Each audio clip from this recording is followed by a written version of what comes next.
Diana can sit with the plus ones in the back, my mother announced while arranging seating for my sister's wedding reception. She's not really military anyway, just pushes papers at some army office. The entire Walsh family laughed as they discussed my supposed failure to live up to our proud military tradition while celebrating my sister Rachel's marriage to Captain Bradley Morrison.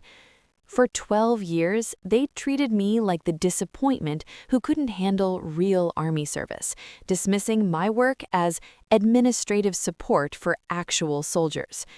I sat quietly at table 15 near the kitchen doors, wearing my dress uniform and watching 200 wedding guests celebrate everything I apparently wasn't. But halfway through the reception, the ballroom doors opened and a 3-star general walked in, scanning the crowd. "Excuse me," he said to the wedding coordinator, his voice carrying across the silent room. "I'm looking for Colonel Walsh. Where is she sitting?" The humiliation began 3 weeks before my sister's wedding during what my mother called a serious family discussion about appropriate arrangements. The Walsh family had gathered at our childhood home in Fort Leavenworth, Kansas, to finalize details for what was being billed as the social event of the military community, Rachel's marriage to Captain Bradley Morrison at the historic Frontier Chapel. I sat in the living room that displayed 3 generations of Walsh military service, surrounded by photographs of distinguished officers and framed commendations that told the story of a family whose identity was inseparable from Army excellence. My grandfather's World War II Silver Star, my father's Vietnam War Bronze Star, and my brother Michael's Iraq War Combat Action Badge created a visual narrative of conventional heroism that defined Walsh family expectations. "We need to discuss Diana's role in the ceremony," my mother Margaret began with the tone of someone addressing a complicated logistics problem. "Rachel wants family involved, but we need to be realistic about appearances." The word appearances hung in the air like artillery smoke, visible evidence of the explosion that was about to occur. My mother had perfected the art of discussing my military career in terms that suggested disappointment without explicitly stating failure. "Diana's Army work is admirable," my father, Colonel James Walsh, retired, added with diplomatic precision, "but it's not the same level of service as Bradley's infantry command or Michael's special forces background.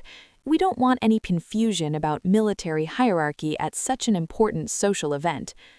The comparison was devastating in its casualness. Captain Bradley Morrison commanded an infantry company and represented everything the Walsh family valued in military officers: combat leadership, tactical expertise, and the kind of conventional excellence that impressed other military families at social gatherings. My brother Michael, recently returned from his 3rd Special Forces deployment, nodded with the understanding of someone who had earned respect through direct action in hostile environments.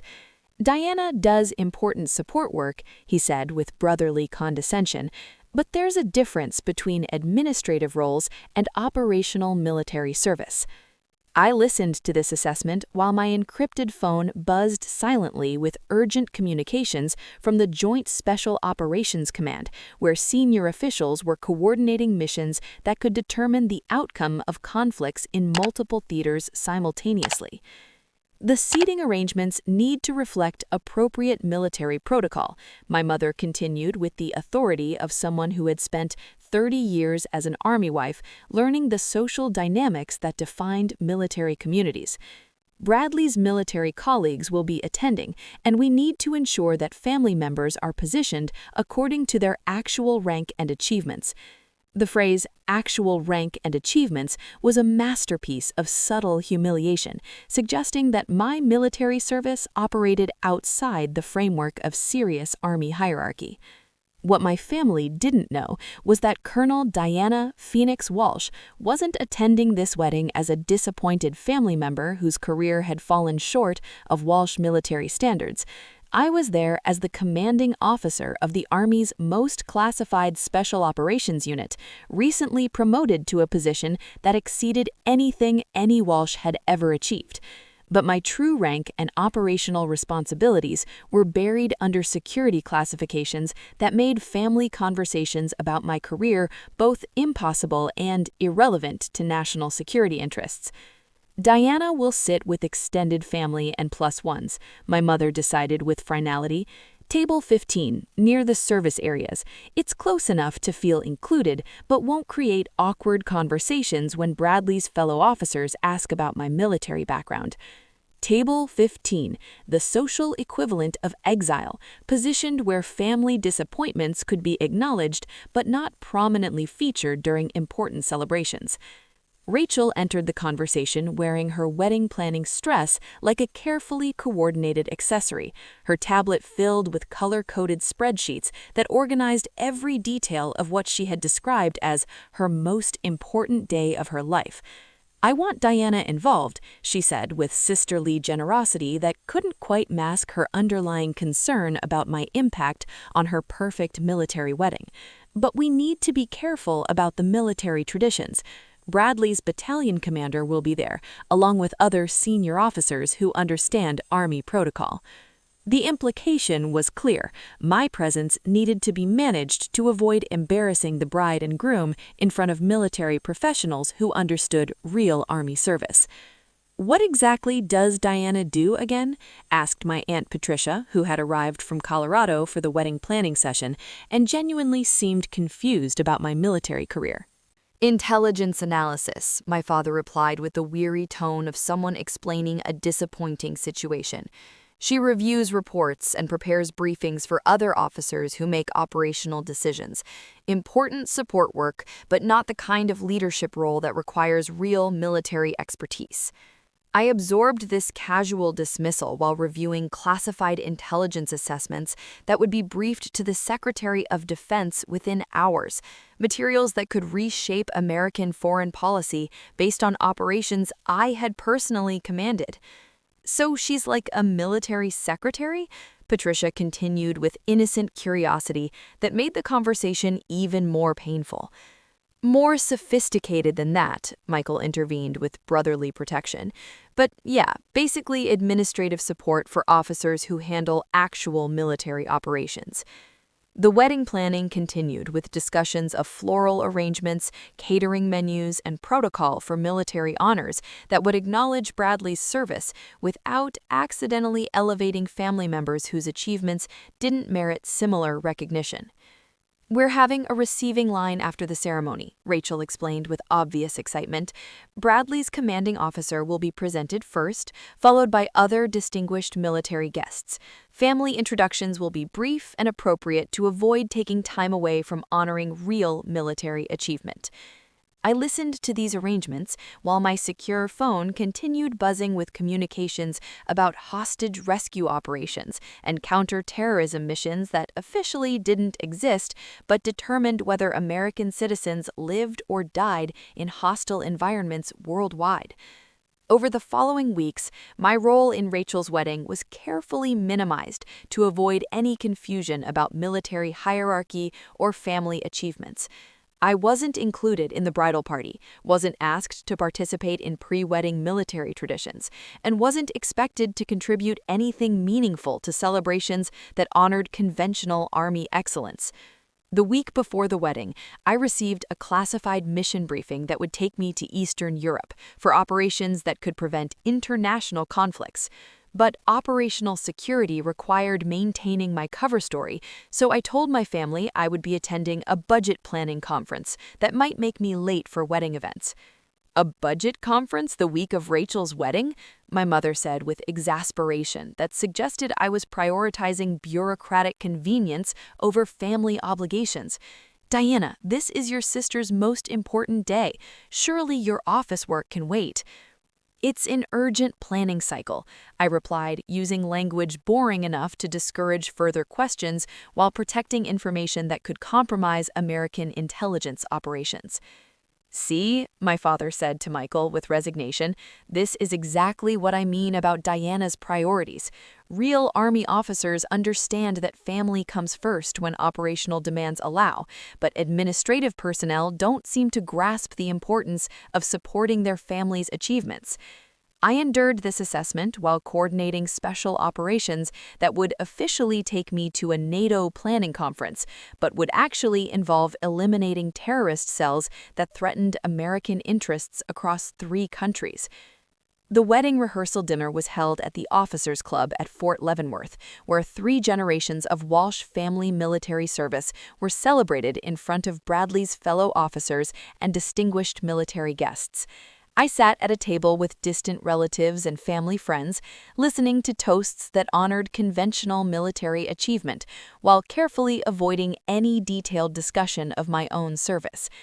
"To the Walsh family military tradition," my father announced during his speech, raising his wineglass toward the head table where Rachel and Bradley sat, surrounded by Army officers whose careers represented excellence in traditional military leadership.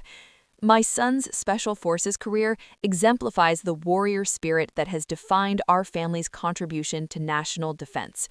The praise for Michael was specific and technically sophisticated, establishing his credentials as a serious military professional whose achievements warranted recognition and respect. And now Bradley joins our family, his voice carrying the satisfaction of a career officer whose daughter had married someone who understood real Army service. I listened to this celebration of conventional military achievement while reviewing classified operational plans for missions that would prevent the kind of conflicts that conventional infantry commanders would be called upon to fight. The reception following the rehearsal dinner provided opportunities for extended conversations about military service, deployments, and the challenges facing modern Army leadership in an era of complex global threats.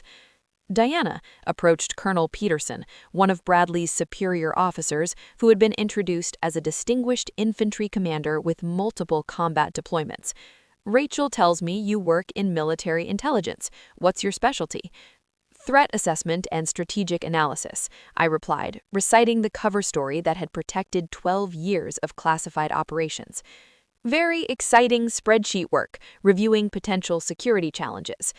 The self-deprecating humor was designed to discourage further questions while reinforcing the family narrative that my career represented safe but unremarkable support work, rather than anything requiring operational expertise.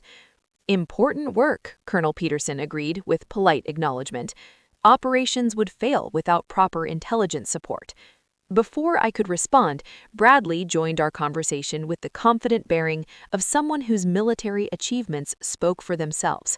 In his dress blues with infantry and airborne insignia, he embodied everything the Walsh family expected from military officers. "Colonel Peterson," Bradley said with professional respect, "have you had a chance to meet my future sister-in-law?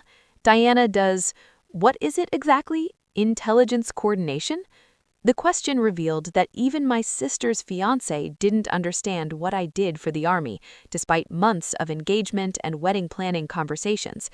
"Analysis and reporting," I confirmed with practiced humility. "Nothing as challenging as infantry command." "Different skill sets," Bradley agreed diplomatically. "Every Army mission requires both operational leaders and administrative support. There's honor in both roles, even if the recognition tends to focus on combat leadership." The conversation continued with Bradley sharing insights about infantry tactics and the evolution of ground warfare, while I listened with the invisible presence of someone whose contributions had been categorized as supportive rather than essential to serious military discussion. As the rehearsal dinner concluded, my family gathered for final wedding day instructions and last-minute coordination of roles and responsibilities. "Diana," my mother said with the tone of someone providing important guidance, "tomorrow you'll sit with the extended family at table 15. It's a lovely spot near the windows, and you'll be with people who won't ask complicated questions about military service." The phrase "complicated questions about military service" suggested that my career was somehow problematic or difficult to explain to sophisticated military audiences. "Rachel's photographer will take some family photos after the ceremony," she continued, "but we're keeping those brief to focus on celebrating Rachel and Bradley's achievement." I nodded with acceptance, maintaining the cover that had protected operations involving American lives and international security for a decade. That night, I received an encrypted communication from General Martinez, the commanding officer of Joint Special Operations Command. Phoenix, the Eastern European operation has been accelerated. High-value targets confirmed. Window of opportunity closing rapidly. Need immediate deployment authorization. I reviewed the operational briefings while my family slept peacefully in the same house, preparing for a wedding celebration that would honor conventional military achievements while remaining ignorant of classified operations that prevented the conflicts conventional armies would be required to fight. The irony was perfect. While my family planned to celebrate Bradley's infantry command and minimize my supposed administrative failures, I was coordinating special operations that protected the strategic environment in which infantry commands could operate successfully. But the most devastating revelation was still 18 hours away, when my operational security would be deliberately compromised by someone whose unexpected appearance would force my family to confront the reality of what they had been dismissing for 12 years. The wedding day dawned clear and perfect, with Fort Leavenworth's historic frontier chapel providing a magnificent backdrop for what Rachel had planned as the social triumph of her military family career. I arrived wearing my dress blue uniform with the minimal ribbon rack I was authorized to display publicly, representing perhaps 15% of my actual military decorations. To the wedding guests, I appeared to be exactly what my family claimed, a mid-level officer whose administrative career had fallen short of Walsh military standards. But in 6 hours, that carefully maintained fiction would be destroyed by someone whose presence would force everyone at the reception to reconsider everything they thought they knew about military service and family achievement. The woman they had seated at table 15 was about to be revealed as the most decorated Special Operations Commander in Army history, and the wedding celebration would become something none of them had anticipated. The wedding ceremony at Fort Leavenworth's historic Frontier Chapel was a masterpiece of military tradition and social perfection. Rachel looked radiant in her grandmother's wedding dress, while Captain Bradley Morrison stood at attention in his dress blues, surrounded by an honor guard of fellow infantry officers, whose presence lent gravity and military dignity to the proceedings. I sat in the back row of the chapel, positioned where family disappointments could observe but not interfere with the celebration of real military achievement. Around me, 300 guests witnessed the union of two people who represented everything the Army valued: conventional excellence, tactical competence, and the kind of leadership that impressed senior officers at social gatherings. The ceremony concluded with the traditional saber arch, where Bradley's fellow officers created a corridor of gleaming blades for the new couple to pass through. It was a moment of pure military pageantry that highlighted the groom's integration into a community of warriors who had earned respect through conventional service. As guests moved to the Officers' Club for the reception, I felt the familiar weight of being invisible in my own family's military narrative. For 12 years, I had attended similar events where my presence was tolerated, but my achievements were considered too modest to warrant acknowledgement. The reception hall was decorated with military precision, featuring centerpieces that incorporated Bradley's unit insignia and table arrangements that reflected careful attention to military protocol. I found my assigned seat at table 15, positioned near the service doors where family members who couldn't contribute meaningfully to military conversations could observe without creating awkward situations. My table mates included distant relatives, family friends, and plus ones who had been invited out of obligation rather than enthusiasm. The conversation was polite but superficial, focusing mostly on the elegant venue and speculation about the cost of military weddings. "Diana," said my cousin Jennifer from my mother's side, "you look lovely in your uniform. What do those ribbons represent?" I glanced down at the minimal ribbon display I was authorized to display publicly, knowing that it represented perhaps 15% of my actual military honors. "Joint service assignments and training completions," I replied vaguely. "Nothing particularly exciting." "Still impressive," she said with the kind of polite interest that people showed when discussing careers they didn't understand. "Rachel says you work in intelligence analysis. That must be fascinating." Mostly statistical review and trend analysis, I confirmed, maintaining the cover story that had protected classified operations for over a decade. Very exciting spreadsheet work. As the reception progressed, it became clear that my exile to Table 15 was just the beginning of a systematic campaign to minimize my presence during the celebration of Rachel's marriage to a real military officer. As servers began distributing champagne for the toasts, I noticed that Table 15 received a different vintage than the rest of the reception hall.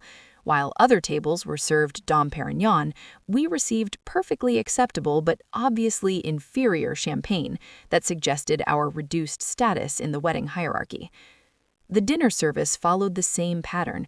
While the head table and prominent military guests received elaborate presentations of filet mignon and lobster, Table 15 was served chicken and salmon that appeared to be from a different catering menu entirely.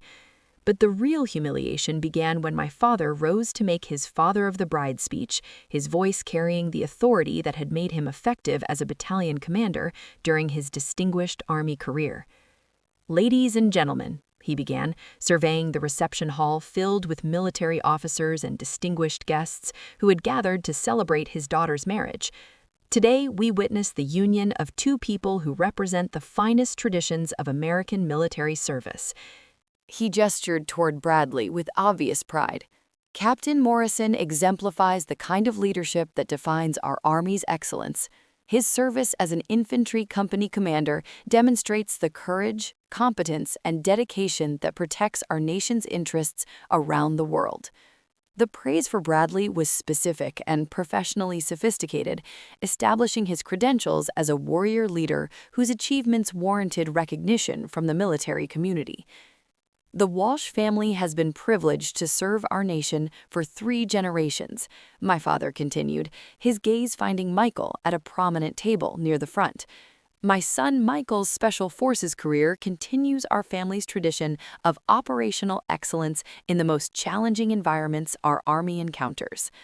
Michael nodded with professional acknowledgement, his green beret and combat decorations marking him as exactly the kind of soldier the Walsh family celebrated. "And now Bradley joins our family," my father said, raising his champagne flute toward the head table. His commitment to leading soldiers in demanding operational environments represents the warrior spirit that has always defined military excellence. I listened to this celebration of conventional military achievement while my encrypted phone buzzed silently with urgent communications about the Eastern European operation that had required my immediate attention, even during family obligations. The toasts continued with speeches from Bradley's commanding officer and fellow infantry captains, each one reinforcing the narrative that military excellence was measured by conventional leadership roles and combat deployments. But as the reception reached its peak celebration of traditional Army service, something happened that would transform the entire evening from a family wedding into something far more significant. The reception hall doors opened with military precision, and 3 figures in dress blue uniforms entered with the bearing that marked senior military leadership. The silence that spread through the reception hall was electric with anticipation, as 300 guests tried to understand why such senior military leadership had appeared at a captain's wedding reception.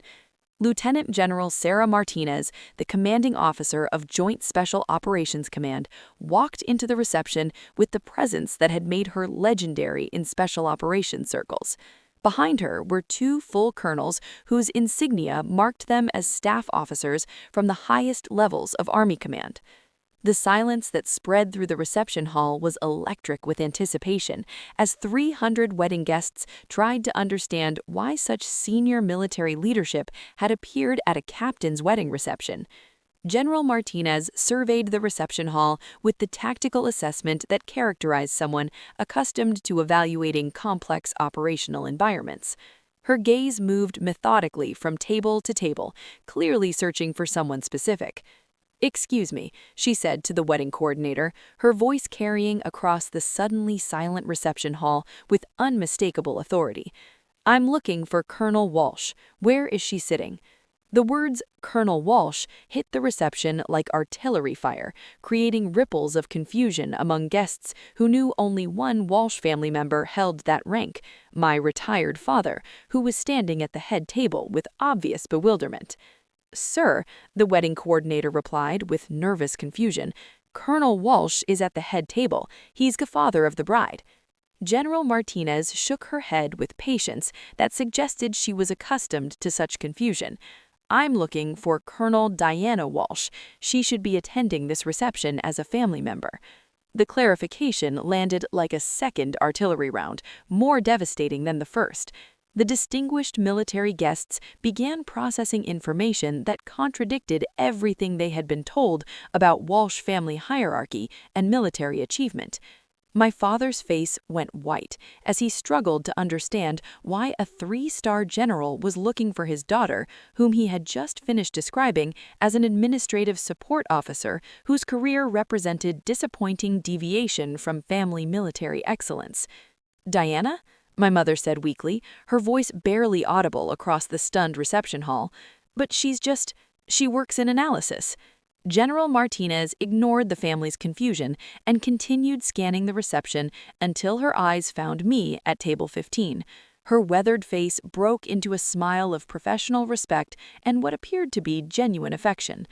"Colonel Walsh," she said, moving directly toward my table, while 300 wedding guests watched in stunned silence. "The Eastern European operation has encountered complications.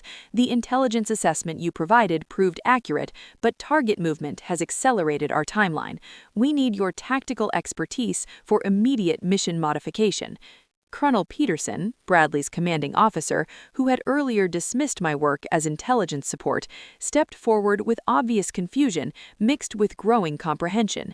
"General Martinez," he said carefully, "I believe there may be some confusion. Diana works in intelligence analysis, not operational planning." General Martinez turned to address him with patience that suggested she was accustomed to such confusion. "Colonel Peterson," she replied with professional courtesy, "Colonel Diana Walsh commands the Army's Deep Strike Special Operations Unit.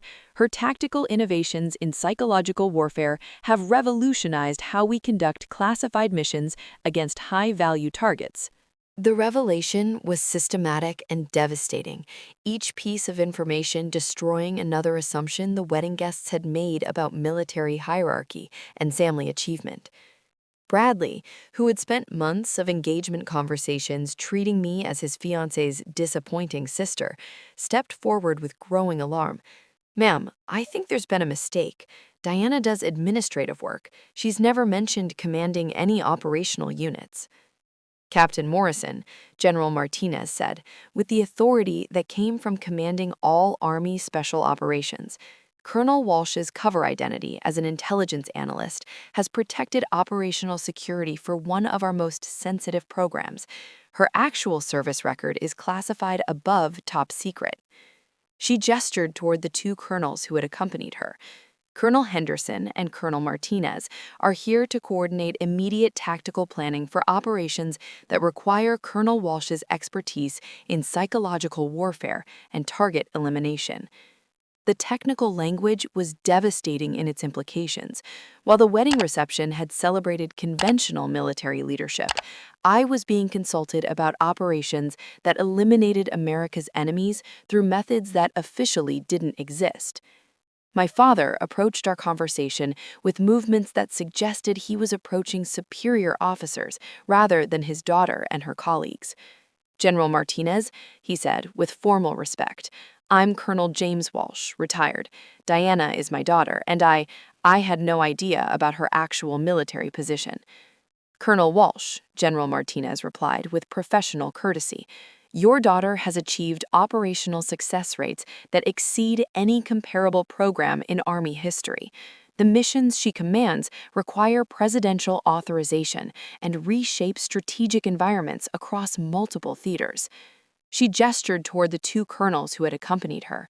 "Colonel Henderson and Colonel Martinez are here to coordinate immediate tactical planning for operations that require Colonel Walsh's expertise in psychological warfare and target elimination." The technical language was devastating in its implications. While the wedding reception had celebrated conventional military leadership, I was being consulted about operations that eliminated America's enemies through methods that officially didn't exist. My father approached our conversation with movements that suggested he was approaching superior officers rather than his daughter and her colleagues. "General Martinez," he said with formal respect, "I'm Colonel James Walsh, retired. Diana is my daughter, and I had no idea about her actual military position."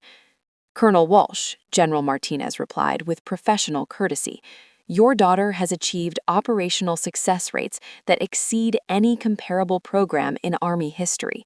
The missions she commands require presidential authorization and reshape strategic environments across multiple theaters."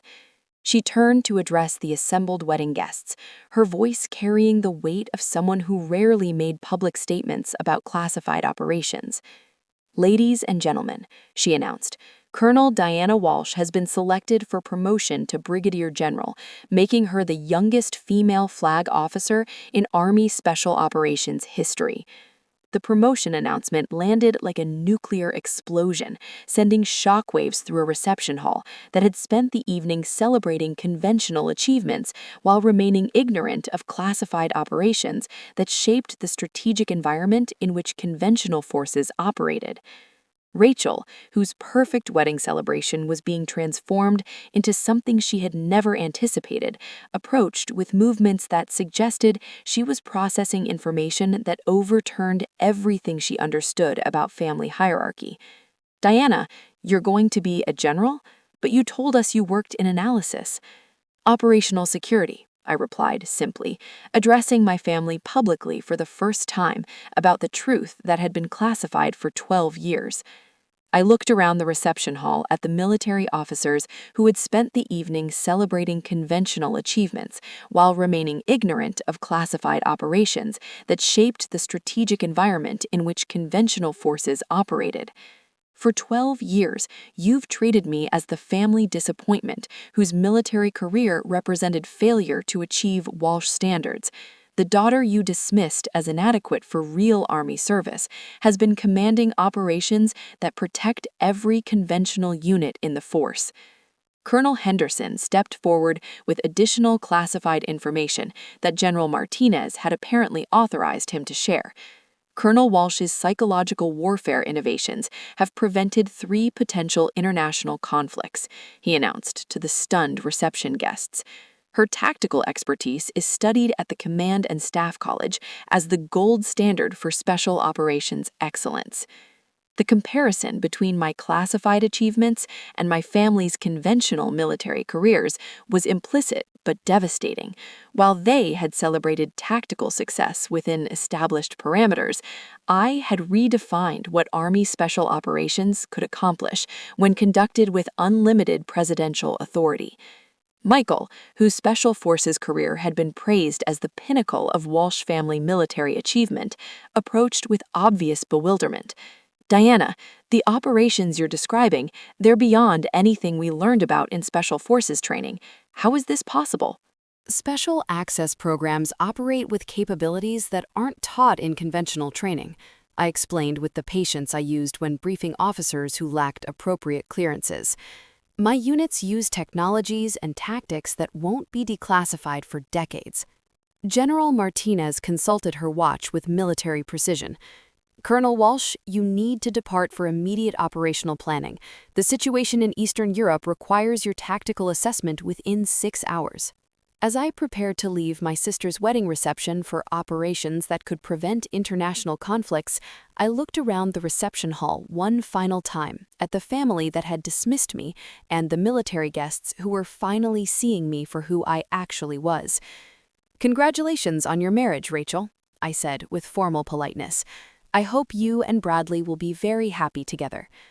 Bradley stepped forward with desperate urgency, his infantry command experience allowing him to grasp the magnitude of what he was learning about his new sister-in-law. "Colonel Walsh," he said with professional respect, "I owe you an apology for my assumptions about your military service. I had no idea." You had no idea because you weren't supposed to know, I interrupted with the authority that came from commanding classified operations. But your assessment of my capabilities has been clearly demonstrated over months of engagement conversations. As General Martinez and I moved toward the reception hall exit, escorted by colonels who would coordinate transportation to classified operational facilities, I heard my father calling behind me. "Diana." "General Walsh," he said, using the rank I would officially hold within weeks. "Will we see you again, after this operation?" I stopped at the reception hall doors and turned back to face the man whose opinion had shaped my understanding of military excellence for 3 decades. "That depends on operational requirements," I said with the professional distance that had replaced our family relationship. "But your assessment of my military career has been thoroughly documented. I see no reason to change the dynamic now." 6 months later, I was promoted to Brigadier General in a classified ceremony attended by the Secretary of the Army and the most senior Special Operations commanders in American military history. My family was not invited because they still lacked the security clearances necessary to attend ceremonies involving my actual military service. Rachel sent a letter of apology through official Army channels, apparently believing that acknowledging my promotion would somehow repair 12 years of systematic dismissal. The letter went unanswered because I had finally learned that the only recognition worth seeking comes from people who understand what excellence actually costs. Standing in my command center at Fort Bragg, coordinating special operations that shaped international politics and prevented wars, I felt the deep satisfaction of someone who had finally stopped seeking approval from people whose understanding was constrained by security limitations. I was Brigadier General Diana Phoenix Walsh, commanding operations that protected American interests in places that didn't exist on official maps, and I had finally stopped pretending to be anything less than extraordinary. The war for my family's respect was over, but I had moved beyond needing their validation. The people who mattered in my career were the ones who had always understood that the most important military operations happen in complete secrecy, conducted by officers whose achievements can never be publicly celebrated. The vindication was complete, permanent, and ultimately irrelevant.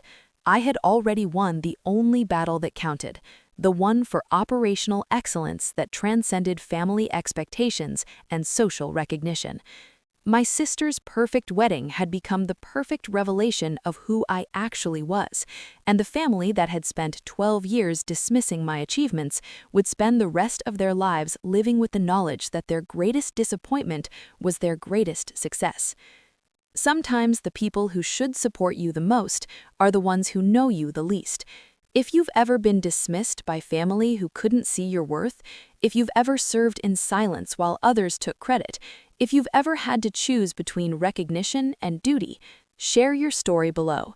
Here, we honor those who serve in shadows and find validation in missions accomplished rather than applause received.